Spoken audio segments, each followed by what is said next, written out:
মৰমৰ ছাত্ৰ-ছাত্ৰীসকল, ক্লাছ 10ৰ ষ্টুডেণ্টসকল, higher secondary first year, higher secondary second year, তোমালোক গোটেইখিনিকে এই ভিডিঅ'টোৰ যোগেদি মই এটা বিশেষ গুৰুত্বপূৰ্ণ ইনফৰমেশ্যন দিব বিচাৰিছোঁ তোমালোকৰ এক্সাম প্ৰসংগত।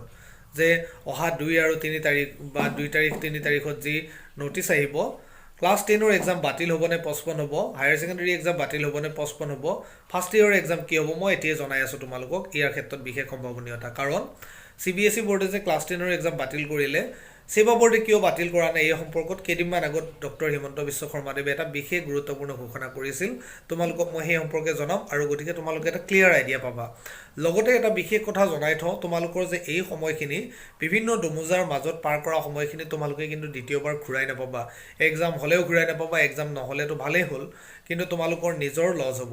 গতিকে এক্সাম হ'লেও যাতে তোমালোক প্ৰিপেয়াৰ হৈ থাকা তাৰ বাবে সদায় গুৰুত্ব দিবা। আৰু তোমালোকক এখন বিশেষ কিতাপৰ কথা কওঁ, হয়তো কোনোবাই এমেজনত তোমালোকে পাই যাবা এই কিতাপখন, আৰু ইনষ্টামজতো পাবা, মই লিংক দি দিম।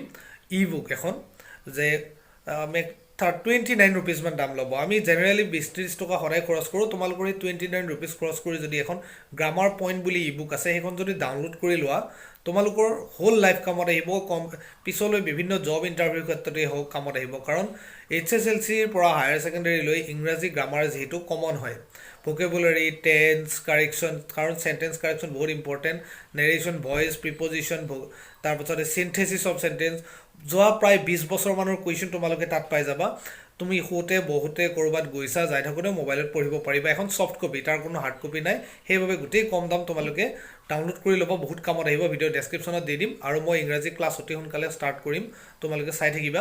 এতিয়া কথা হ'ল যে এই যিখিনি সময় তোমালোকে ইউটিলাইজ কৰা, তাৰ লগতে এক্সাম সম্পৰ্কত কৈ থওঁ যে ক্লাছ 10ৰ এক্সাম বাতিল কৰিব নোৱাৰা সম্পৰ্কত ডক্টৰ হিমন্ত বিশ্ব শৰ্মাদেৱে কৈছিল যে যোৱা বৰ্ষত লকডাউনৰ বাবে আমাৰ অসমৰ বিদ্যালয়সমূহত, ছেবাৰ অধীনৰ বিদ্যালয়ত ইণ্টাৰনেল এছেছমেণ্ট নহ'ল, যাৰ বাবে CBSE বোৰ্ডে কেঞ্চেল কৰিলেও তেওঁলোকে ইণ্টাৰনেল এছেছমেণ্টৰ ভিত্তিত মাৰ্ক দিব পাৰিব।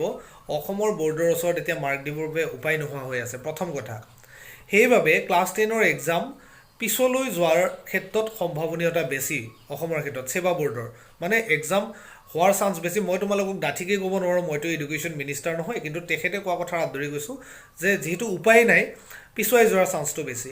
হায়াৰ ছেকেণ্ডেৰী ফাইনেল ইয়াৰ এক্সাম কেৰিয়াৰৰ আৰম্ভণি হয়, তাত যদি কিবা খেলি মেলি হয় তোমালোকৰ কেৰিয়াৰটো বৰবাদ হ'ব। গতিকে কেৰিয়াৰটোৰ স্বাৰ্থত হায়াৰ ছেকেণ্ডেৰী ফাইনেল ইয়াৰ এক্সাম যেনেকৈ নহওক পষ্টপন হোৱাটোৱে 99% তোমালোকে ধৰিব পৰা পষ্টপন হ'ব। আৰু ফাৰ্ষ্ট ইয়াৰৰ এক্সাম কেঞ্চেল হোৱাৰ চান্সটো বেছি, কাৰণ ফাৰ্ষ্ট ইয়াৰৰ এক্সামটো ইমান গুৰুত্বপূৰ্ণ নহয়। তেনে ক্ষেত্ৰত বৰ্ডে ফাৰ্ষ্ট ইয়াৰৰ এক্সাম লৈ ইমান চিন্তিত নহয়। কিন্তু এতিয়াও যিহেতু এডমিটসমূহ পঠাইছে, গতিকে 2-3 তাৰিখত যদি তোমালোকৰ ডিচিশ্যন হয়, ফাৰ্ষ্ট ইয়াৰৰ এক্সামটো 4 তাৰিখতে আছে, গতিকে কেঞ্চেল হোৱাৰ চান্সটো আটাইতকৈ বেছি। কিন্তু মেট্ৰিক পৰীক্ষা আৰু হায়াৰ ছেকেণ্ডেৰী ফাইনেল এক্সাম পৰীক্ষা পষ্টপন হোৱাৰ চান্স আটাইতকৈ বেছি। মেট্ৰিক পৰীক্ষা তোমালোকে 80-20 ধৰি থ'ব পাৰা, 80% চান্স আছে এক্সাম হোৱাৰ, আৰু হায়াৰ ছেকেণ্ডেৰী পৰীক্ষা 90-95% চান্স আছে হোৱাৰ। কাৰণ ইয়াৰ পাছত কোনোবাই মেডিকেল পঢ়িব, কোনোবাই ইঞ্জিনিয়াৰিং পঢ়িব। গতিকে তোমালোকৰ কেৰিয়াৰৰ এই আৰম্ভণিৰ সময়ছোৱাত হায়াৰ ছেকেণ্ডেৰী এক্সামৰ মাৰ্কছটো আটাইতকৈ গুৰুত্বপূৰ্ণ। তেনে ক্ষেত্ৰত হায়াৰ ছেকেণ্ডেৰী পৰীক্ষা নিশ্চিতভাৱে হোৱাৰ চান্সটো বেছি। আৰু মেট্ৰিক পৰীক্ষাৰ মই ক'লোৱেই যে তোমালোকে গতিকে নিজৰ পঢ়াখিনি মেইনটেইন কৰা। মই যিখন বুকৰ কথা কৈছোঁ সকলোৱে পঢ়িবা, ভিডিঅ' ডেছক্ৰিপশ্যনত মই লিংক দি দিম। আৰু অতি সোনকালে তোমালোকৰ বাবে গ্ৰামাৰৰ ক্লাছ আৰু হায়াৰ ছেকেণ্ডেৰীৰ বাবে ইকনমিক্সৰ ক্লাছ ষ্টাৰ্ট কৰিব চেষ্টা কৰিম। গতিকে শেষত তোমালোকক ক'ব বিচাৰিছোঁ, চৰকাৰে নিশ্চয় এটা উচিত সিদ্ধান্ত ল'ব। গতিকে তোমালোকেও নিজৰ কামখিনি সময়মতে কৰি যোৱা, তেতিয়া কাৰোৰে নিশ্চয় অসুবিধা নহয়। ঠিক আছে, ধন্যবাদ।